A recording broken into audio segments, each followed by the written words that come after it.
안녕하세요. 쉬운 설명입니다. 이번 영상에서는 지난 영상에 이어서 2008년 금융위기를 알아보겠습니다. 바로 시작하겠습니다. 내용 요약입니다.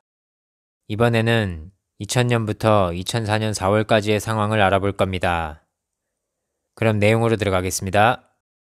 우선 2000년 이전까지의 금융, 부동산 관련 규제 완화로 집값이 계속 오르고 있는 상태였습니다. 그러다가 2000년대 초반에 큰 사건들이 터집니다. 2000년 3월에 닷컴 버블이 터졌습니다. 2001년 9월에는 9.11 테러가 발생했습니다. 2001년 12월에는 미국 7위 기업이었던 앨론이 회계 부정으로 파산했고, 2002년 7월에는 미국 2위 장거리 전화회사였던 월드콤이 회계 부정으로 파산했습니다. 그리고 2002년 8월에는 미국 5위 회계법인이었던 아더 앤더슨도 회계 부정에 연루돼서 파산했습니다. 이렇게 각종 사건이 터지면서 미국 경제는 불경기로 들어섰습니다. 미국 연준은 닷컴 버블 이후 경기 침체를 막기 위해서 2000년 11월부터 기준금리를 낮추기 시작했습니다.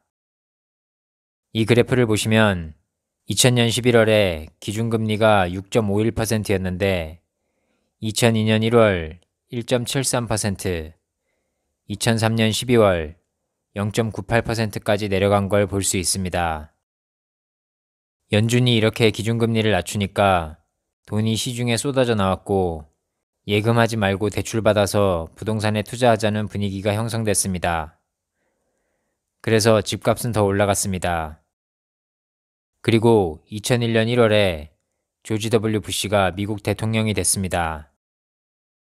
부시는 주택보급을 통해서 점점 심해지던 양극화를 해소하려고 했습니다. 그래서 부동산 관련 규제를 완화했습니다. 물론 대통령을 한 번 더 하기 위한 인기정책이라는 평가도 있습니다. 아무튼 부시 대통령의 부동산 관련 규제 완화로 집값은 더 올라갔습니다. 이렇게 집값이 계속 올라가니까 상업은행과 정부 후원 기업이 적극적으로 뛰어들기 시작했습니다. 우선 상업은행은 그 전까지는 서프라임인 사람들에게 주택담보대출을 해주길 꺼려했습니다. 여차하면 돈을 떼일 염려가 있었기 때문입니다. 하지만 이제는 집값이 계속 오르기 때문에 서프라임 고객들이 대출금을 못 갚는다 해도 집을 압류해서 팔면 충분한 돈을 벌 수 있게 됐습니다. 그래서 서프라임 고객들에게 적극적으로 주택담보대출을 해주기 시작했습니다.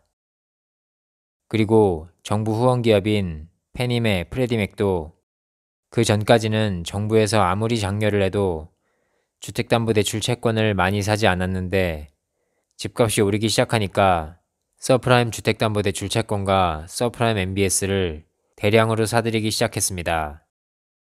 이렇게 점점 주택 관련 시장이 과열되어 가고 있던 때에 결정적으로 불을 붙이는 일이 벌어집니다. 2004년 4월에 증권거래위원회가 대형 투자은행에 보유 현금 대 부채의 비율을 높인 겁니다. 그 전까지는 1대 12였는데 2004년 4월 이후로 1대 30으로 높아졌습니다.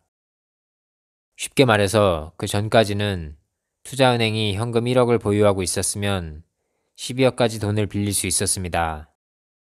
그런데 2004년 4월 이후에는 30억까지 돈을 빌릴 수 있게 된 겁니다. 그래서 이때부터 대형 투자은행들은 부채 비율을 빠르게 늘리기 시작했습니다. 참고로 나중에 밝혀진 바에 의하면 2007년 말 대형 투자은행들의 부채 비율은 골드만삭스가 26배였고 다른 곳은 모두 30배 이상이었다고 합니다. 얘기를 계속 이어가서 2004년 4월 이후로 대형 투자은행들은 엄청난 빚을 져서 서프라임 주택담보대출 채권과 서프라임 MBS를 사들이기 시작했습니다. 그리고 그걸 활용해서 MBS와 CDO를 대량으로 만들어서 판매했습니다. 이렇게 서프라임 주택담보대출 채권에 대한 수요가 많아지자 상업은행과 주택담보대출 회사는 서프라임인 사람들에게 주택담보대출을 더더욱 많이 해줬습니다. 그 전까지는 고객들에게 주택담보대출을 해준 다음에 주택담보대출 채권을 오래 보유하는 게 손해여서 투자은행에게 판매했다면 이때부터는 투자은행에게 주택담보대출 채권을 팔기 위해서 고객들에게 주택담보대출을 해줬습니다. 앞뒤가 바뀐 겁니다. 이렇게 서프라임 주택담보대출이 급증하다 보니 주택담보대출과 관련된 온갖 불법, 편법, 사기가 판을 치기 시작했습니다. 우선 상업은행과 주택담보대출 회사는 주택담보대출 심사를 제대로 하지 않았습니다.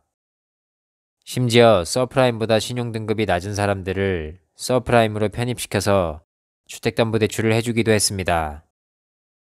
그리고 서프라임 고객들이 돈을 차곡차곡 갚은 기록이 있으면 대출금 이자율이 낮아지게 되어 있는데 그 기록을 고의로 금융당국에 제출하지 않았습니다. 고객들의 이자율이 낮아지지 못하게 해서 더 많은 이자를 뜯어내기 위해서입니다. 그리고 대출금리가 몇 %인지 제대로 알려주지 않고 대출을 해준 경우도 있었습니다. 또 분식회계도 있었습니다. 주택담보대출 관련해서 앞으로 들어올 돈은 현재 이익으로 처리하고 앞으로 있을 손실은 손실로 계산하지 않는 방식을 썼습니다. 이런 분식회계로 장부상의 이익을 늘려서 자신들의 주가가 떨어지지 않도록 했습니다. 그리고 투자은행은 신용평가 회사한테 MBS, CDO의 신용도 평가를 의뢰할 때 신용도가 낮아지게 할 만한 자료는 고의로 누락시켰습니다. 그리고 신용평가회사는 MBS와 CDO가 뭘로 구성되어 있는지도 모르면서 높은 등급을 부여했습니다. 나중에는 위험성이 있다는 걸 알았는데도 계속 높은 등급을 부여했습니다.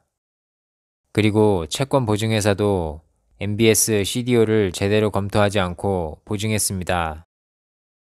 이런 사기, 속임수가 판치는 가운데 주택담보대출을 받은 고객들은 대출로 집을 산 뒤에 재대출을 받아서 집을 여러 채 더 샀습니다. 그리고 각종 소비를 늘렸고 신용카드 빚, 학자금 대출, 자동차 할부금 등을 재대출 받은 돈으로 돌려막기 했습니다. 이렇게 상업은행, 주택담보대출회사, 투자은행, 신용평가회사, 개인 모두가 폭탄을 키워가고 있었습니다. 이번 영상은 여기까지입니다. 그럼 마치겠습니다. 안녕히 계세요.